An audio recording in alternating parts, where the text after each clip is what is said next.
Hey guys, I thought I would do a quick video of just some stories that a coach shared today, and I think she even had some of these yesterday, and I'm going to share my viewpoint of her posts and what she's doing, and what my takeaway is, because seriously. Okay, I'm going to fast forward them a little bit. Anything. Okay, they may say names, and it is what it is. You got to want something and know why you want it, or you'll end up giving up too easily. I've watched so many coaches. Right?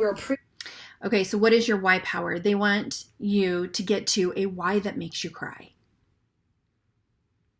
Judging the situation before we even ask the question. And that is something that we shouldn't be doing, because that could be the person that is sitting on the couch eating potato chips, not liking how they feel. Do they think that's what everybody does? I mean, I'm not gonna lie, there are some days that sure, I will sit on the couch with a bag of potato chips. But they act like everybody who is not doing Beachbody just sits on the couch and is miserable and horrible and eats all the cookies and eats all the chips. No, I actually have a pretty great life being out of Beachbody. And we could reach out to them and be the one to change their life. But if we're constantly prejudging the situation, we're going to hold ourselves back. So again, what I have to offer is a gift. I have no fear in approaching others with the opportunity. Okay? So this is about me, in quotation, and then it arrows down. This is about them.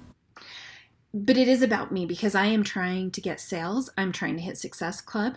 I'm trying to hit Emerald. I'm trying to hit Diamond. I'm trying to do all the things that you're telling me to do. So it is about me. And it got really gross when I would join free groups, or when I would join like a mom's group. And my feeling was, okay, oh my gosh, I bet she would be great at this. Oh my gosh, I bet I could get her on my team. Oh my gosh, she totally needs this. I felt like there was always something else. Like whenever I would have a friend, there was always the voice like, ooh, I bet you could get them. And it's just a natural thing. It became kind of like a predator, which is weird looking at now, because I would never have considered myself that way. But you do become a predator. It's not about me. It's about them. It's about the person that I'm reaching out to, and I'm trying to offer them a solution for maybe a problem. If you are afraid to ask the question, it means that you care more about your own self-image than changing another life. Either that, or you have some cognitive dissonance in your brain that's saying, what are you doing? Stop it. If someone wants to do this with you, they'll reach out to you. They will find you. But guilting somebody into sending invitations is not the way to go about it. Because again, when we prejudge and we do not ask the question, it's out of our own fear, and it's about our own self-image, what they're going to think of us. But if we let that hold us back, we are stopping ourselves from changing lives. And earning a lot of money. Like, ooh, I don't know, I don't want to be icky or salesy. That's a very big thing I hear all the time. But when you truly believe in this, and you know down in your soul that this has changed your life, which it has, or you wouldn't be here, you are not being icky. If you know where you're coming from, a place of serving and a place of truly wanting to help people with something that you truly believe in, there shouldn't be no room for thoughts of ickiness in your head. There was a lot of times that, because you're also encouraged to share really vulnerable things. And I would be like, why am I sharing this? This is so cringy. Why am I saying this? Why am I looking at every outing with my kids and wondering, how could I make this into a story? Because that is what you turn into. And yes, it is icky. You are not trying to pay it forward. There becomes a point, and this is actually why, one of the reasons that I left, was that it got to the point that I felt like it wasn't working for me anymore, because I was either maintaining or gaining weight. And I didn't feel like I could say that out loud. I didn't feel like I could say my truth, because that is how people were getting sales, was by continuing to talk about how amazing it was, how life-changing. But it wasn't. And it's not even the program that they were doing. They were lying about it because they were trying to get sales. The other way that you know that you're being icky is the fact that now 400,000 coaches have gut health issues. Why? Because it's the new program. You were told not to offer what would be the best program for the person, but what the newest program was, because that's what they wanted you to sell. So don't tell me that you're not being salesy and that you're not being icky. All right, I'm going to look really quick and see if she has any others that I wanted to talk about. The morning energized shots just drive me nuts, and I did them too. And it's like, ooh, I'm drinking, what do they call it? Mom crack, go-go juice. I don't even know. But it's like, the fact that I felt like I had to take 4 scoops of Energize in a day just to make it through my day, not okay. Because you're encouraged to get up early and work out. Guess what? There are some days that you should be sleeping.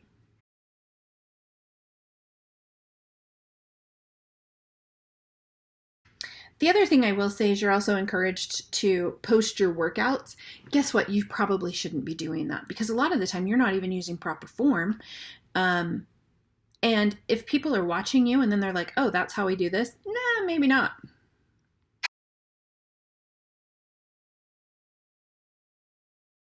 The heart is what changes you. That's what it says on the bottom. Not always. And sometimes it turns you into something that you shouldn't be and never wanted to be.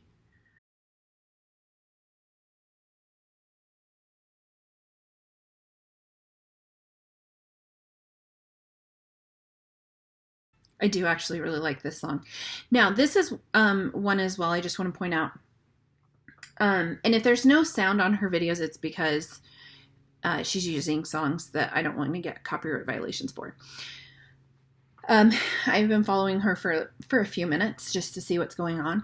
And she is one that normally does at least 2 to 3 workouts every morning. So it's like, well, I didn't get enough of a work in with my job 1 workout because it was only 20 minutes. So I'm going to add on a 25-minute cycle ride and 10-minute abs. She does everything she can to get it up to that 1 hour. So here's my question. How do you know that job 1 was super effective if you're doing other things in addition to it? Is it job 1 that was effective? Was it one of the other programs effective? Is it the combination? How do you know when you're doing everything together?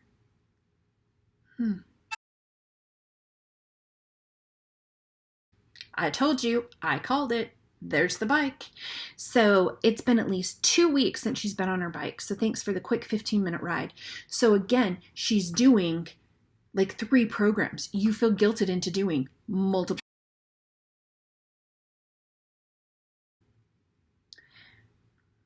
Post-workout chocolate milk. So she's drinking Recover. This is how it is so expensive. You are drinking your Energize, and normally you're drinking at least 2 scoops in the morning and sometimes 2 scoops in the afternoon. So 2 scoops of Energize, you're drinking your Shakeology.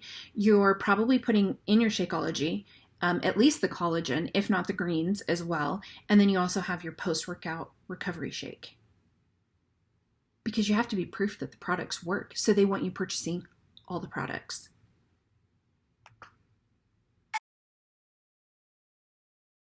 And she is sending out goodie bags. She's taking care of business before she leaves for Punta Cana.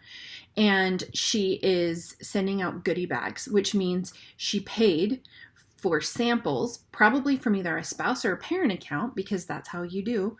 And she is spending money on sending out free samples to people. Again, the costs never end.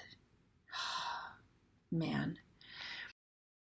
It's so painful to see these things now and to be able to see the things that I did. And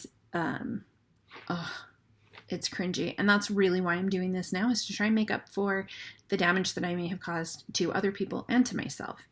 Did any of these things resonate with you? Did you do any of these things? Did you, if you were in Beachbody, because let's be real, there are a lot of us who are ex-Beachbody huns. And did you did you do this cringy stuff? Please tell me it wasn't just me. I'd also appreciate it if you would like, comment, share, follow, and subscribe. I would love to continue to provide content for you guys. I hope you have an amazing day.